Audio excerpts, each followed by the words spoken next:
მოტივაციაა. კი ბატონო, იმიტომ რომ მართლა არაფერზე არ არის ეს ბრძოლა, არც რეიტინგზე, არც კამარზე. მოდით ტექნიკურად ბრძოლაზე ვილაპარაკოთ. გოგია შოუდან ბრძოლას ჩვევია. კორტავა ნოკაუტიორი არის. მე მგონი ეგეთი ბრძოლა ჩატარდება, გოგია უკანა ფეხზე იდგება, უკან იulis საფრთხის მოშორებას, საფრთხიდან გაქცევა შეეცდება მოშორებას. ბექა კორტავა წავა ნოკაუტზე, მithumetes იმიტომ რომ ხელთათმანები არაცვია და დარტყმა უფრო ძლიერად გაჩნდება.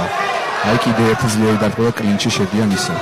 კი, ელგუჯა გოგია კარგად ახერხებს ყოველთვის გადაადგილებას ბორბლებში და ის ხშირად ახერხებს მისი შეტევების ხარისხის ზრდას სუფთა კრივის დინამიურობა. მაგრამ ეხლა როგორც ხედავ კლინჩი შედის უფრო გოგია, ალბათ ცდილობს რომ ცოტა დაღალოს ბექა რომ დარტყმის და დააკლოს.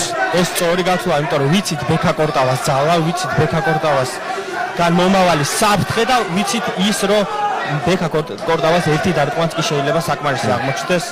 MMA-ის მებრძოლია, ორივე შერეული საბრძოლო ხელოვნების მებრძოლია და ჭიდაობას იყენებენ და ორივემ გამოიყენა ახლა ბრძოლაში უკვე ჭიდაობა. ანუ თითქოს ჭიდაობით დაჯაბრით ერთ ერთი ვერ დაჯაბნის მეორეს. აი კლინჩი აქეთ გოგია შედის, იმის მიღებად რომ ბექა კორტავამ კარგად იცის ჭიდაობა, ну ორივე მიცის კარგად ჭიდაობა. ძალიან ტექნიკური დაპირისპირება გვაქვს.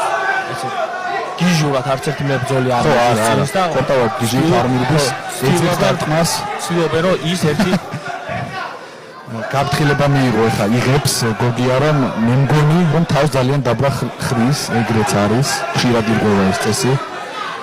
მაგრამ ბეგაძე ცდილობს ეს წესი დაიცვას, რომ არ დაირღვეს. ოჰო, გაცვალეს, კონკურენტული ბრძოლა, ამის ნახვა მინდოდა ზუსტად. ორი ძმაკაცი, რომელიც უკან არ დაიხევა. დაწუნებული ვარ, ეს ბრძოლა ყველა მელოდის გადააჭარბებს. ნეტა ეგრე იყოს.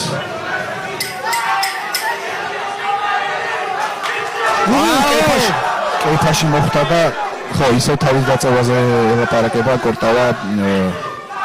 კიდე მოაწყა. კიდე ჰუკი. ძალიან საინტერესო